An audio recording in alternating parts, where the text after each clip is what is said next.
Welcome back to The Vocalist. Today we are taking a trip back to Canada to hear the band Loverboy. This is the official music video for the song Turn Me Loose. Here we go.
Okay.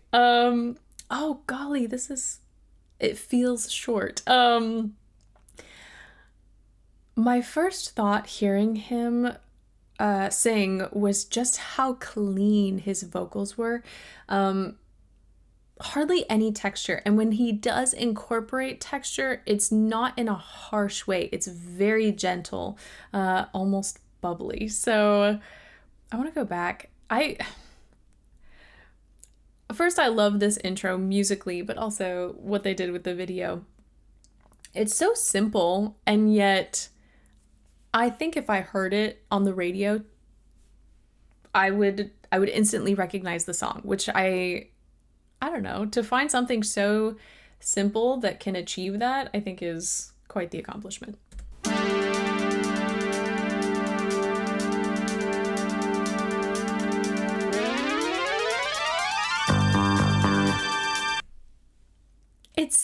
Now, I looked them up briefly. I think it said they were formed in the late 70s, so I imagine this song was late 70s, early 80s. We're getting that sort of signature techno synth vibe that I do associate with that time period, but there's something almost, I don't know, sci-fi about it. And so hearing that at the beginning, not knowing where the song was going to go after that, this bass line is, I think that might be what distinguishes this song for me. It's such a distinct, simple bass line, but paired with that synthetic sound, I think it would just easily click. You know, in my brain, if I heard it on the radio, I would know exactly what I was listening to.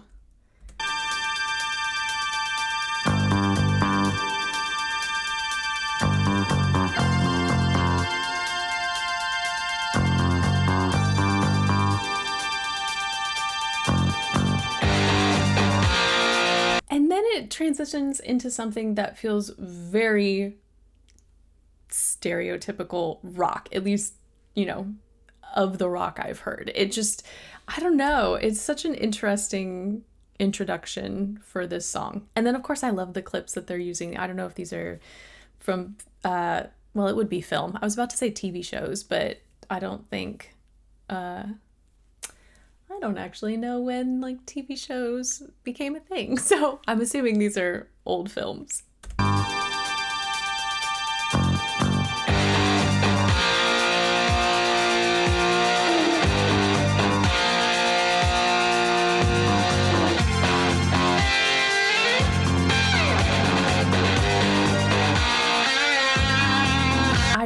enjoy how the bass is sort of got like a play with the guitar. They seem to meld together really beautifully, and yet I can hear each of them separately. Okay, what if I had to imagine the perfect voice for what I heard musically, this would be it. And I will elaborate. Let me get that intro again.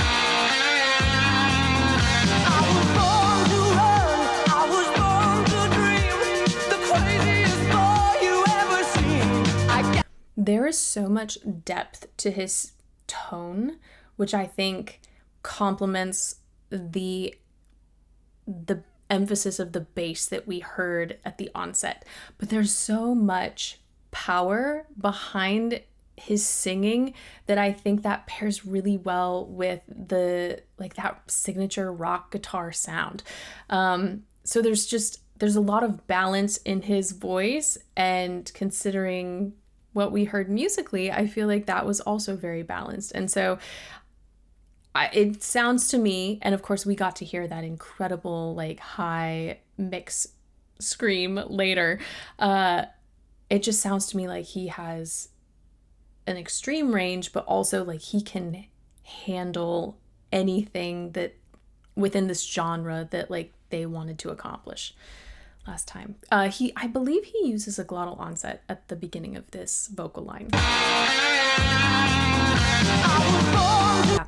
And it's easy to do when you think of the word I, but let me play one more time.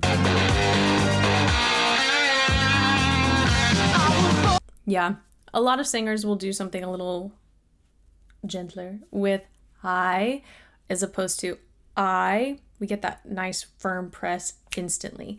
It does sound to me like there's some really nice open pharyngeal space as well, which is giving us that rich, warm tone, even though we are still hearing that forward placement, that beautiful ping.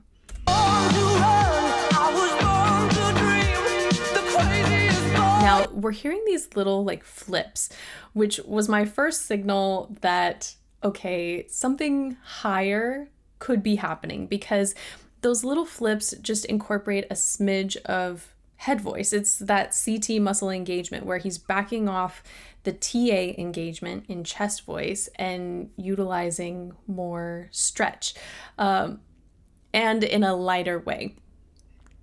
But I definitely didn't predict exactly what was going to happen. I just knew like, oh, okay, we're going to get some expanse in his range. You ever seen, I gotta do it my way. And there, that was the texture I was talking about. It's not harsh. It doesn't sound scratchy. It's very well controlled. That's not the right word, because a lot of harsh vocals can be scratchy and also well controlled. Let me listen again. The craziest boy you ever seen. I gotta do it my way.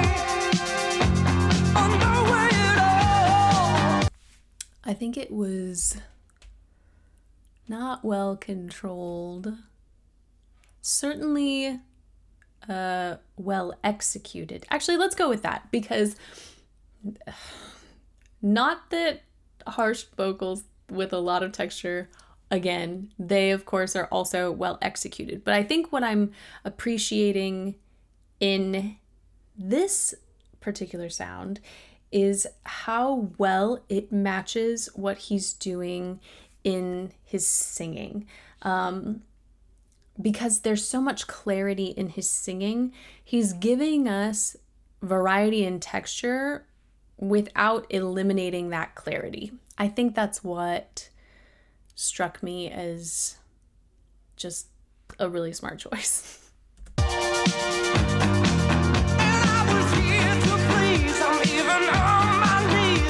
Now we're getting variety in pronunciation as well. Like if you think about some moments when we're getting more spread in the sound versus more height in the sound, but through it all, like I feel like there is nearly full vocal adduction. Like we're not getting separation that's causing added texture or breathiness or airiness to creep through.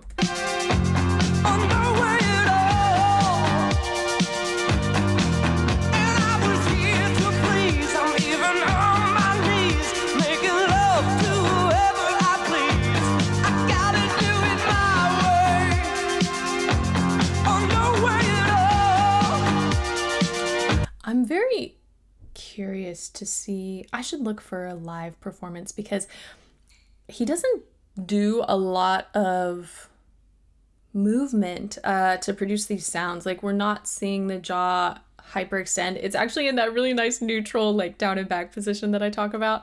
Sometimes we see a little bit of a snarl, but there's more of a rounding to his lips. And I don't know if it's just because he's lip syncing or if it's genuinely how he performs, which I would love to see. Okay, so we're getting more into mix now. It's so clear. I really maybe I've been listening to a lot of harsh vocals lately, and that's why it's taking me by surprise. It is that mix. You can hear the light sort of CT engagement in there, but there's still a lot of press. It still sounds fully adducted. It's just a little higher.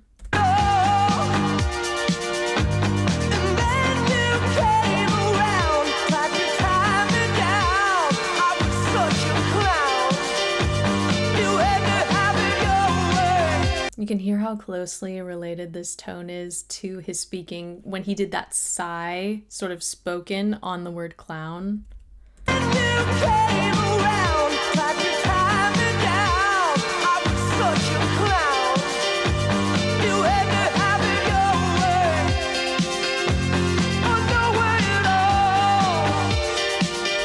Musically, I love what I'm hearing here. It really does feel very distinct when you think of the bass, the vocals, and I think what are the keys right now. My brain can focus on any one of those at any time, but they just kind of merge together into this really awesome unified sound.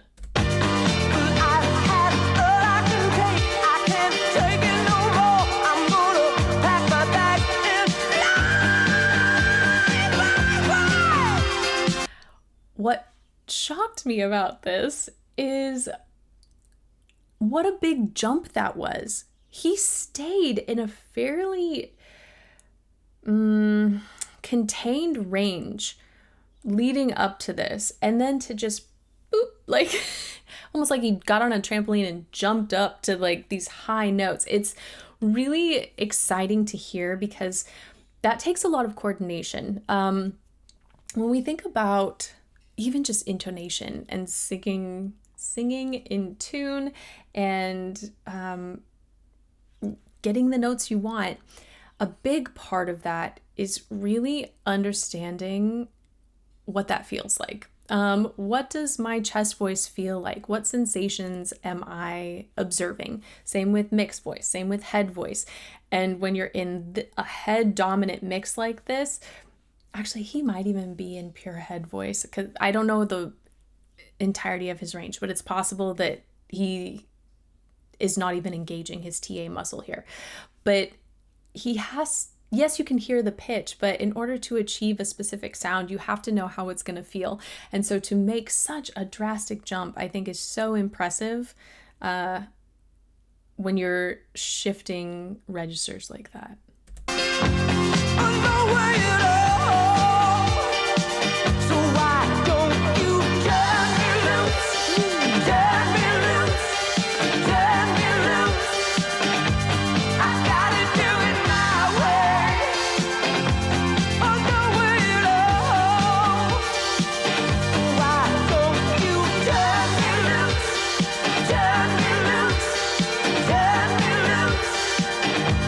I got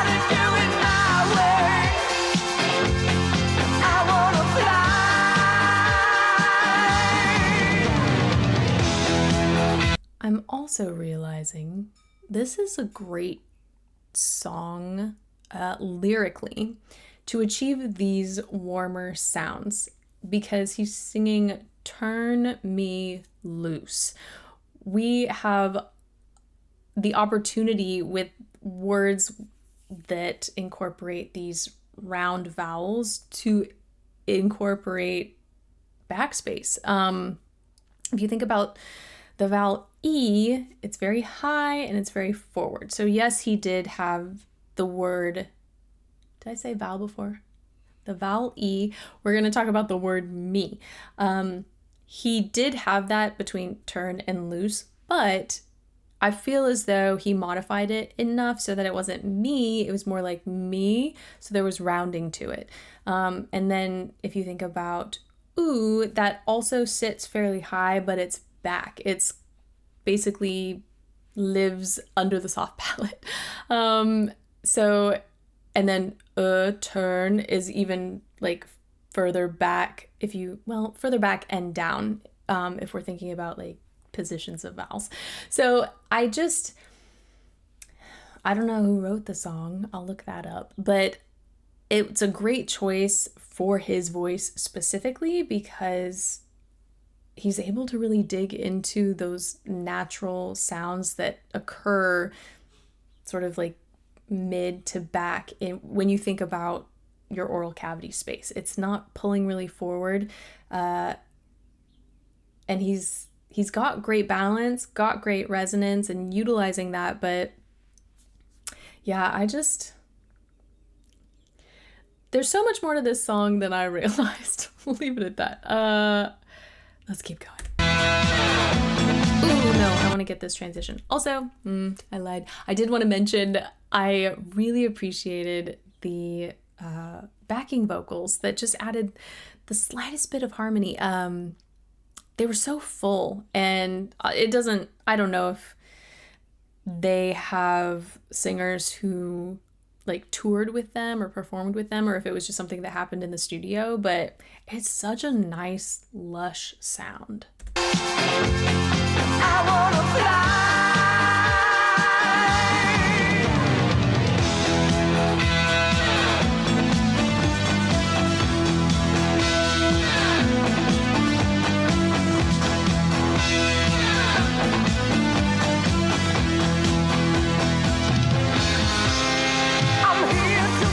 See, I wasn't expecting that synthetic sound again. I thought it was just going to be a crazy guitar solo, but they add in that it's almost like an eeriness that I quite like. But it's very distinct. It's not something I'm used to hearing, I think, in this genre. I'm even on my knees, making love to whoever I please. I gotta do it my way. I gotta do it my way. And when you came around, you tried to tie me down. I was such a clown. The word when, I won't go back, but that stood out to me. And I think that's maybe the best, I'll go back, because it's probably the best example of what I'm trying to say about his overall tone. If you think about the word when, that sound sits fairly forward. A lot of singers will make that incredibly nasal. It's not a bad thing, but it becomes so far forward in placement that they lose that depth and that richness and that balance in tone. And he doesn't do that. I feel like when, instead of saying when, is more like when. It's more open in the back. And he did that throughout this entire song.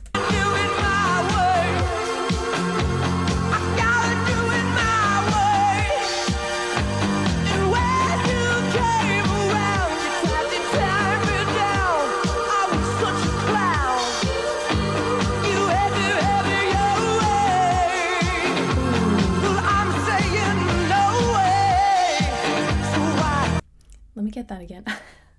His phrasing. Hold on.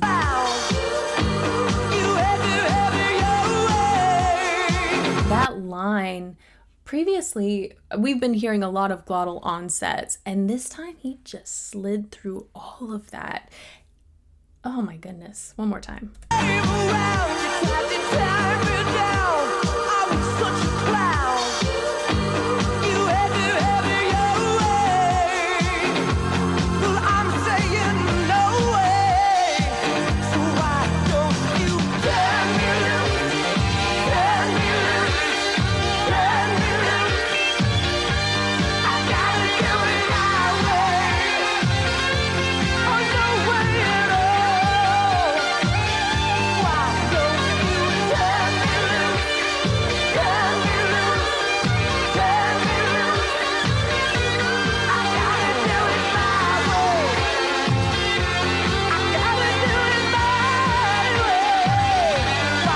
Hold on.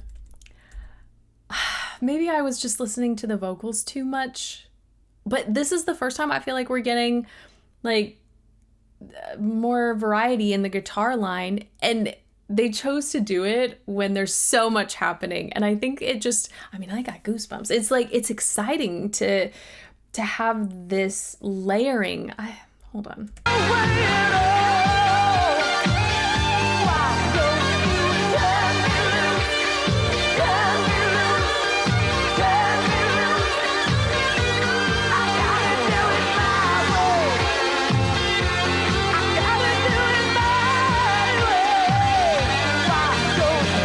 Listen to the way he sings my.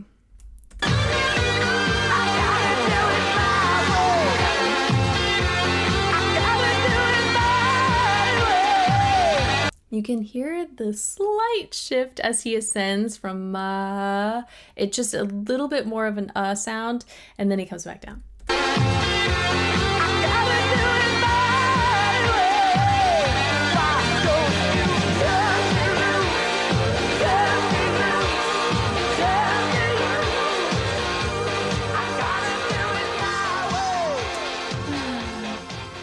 The fade out. I found this to be such an enjoyable song, and it makes me wonder why I haven't heard it before. When I'm in the car listening to the radio, I usually put on a station that has hits from the 60s, 70s, 80s, 90s, something like that. And I don't know why songs like these don't get airtime. Maybe I don't know if they just weren't a very well-known band. Maybe they only had a couple of hits, and that's why but see, even then, you'll hear one-hit wonders all the time, so I just don't know. But I liked it, and I'm glad I heard it, and as always, I'd be curious to hear more, so let me know where to go next. His vocals were so interesting to me, because usually when you hear a rock vocalist, there is more texture in their sound. So it was kind of exciting to hear so much fullness. Almost, it's like some of his vocal lines leaned more towards soul than they did rock. And then those high mix vocals were just so exciting. And again, intonation was just on point. So yeah, we'll leave it at that. Thank you guys so much for this recommendation and for watching with me, and hopefully I will see you next time.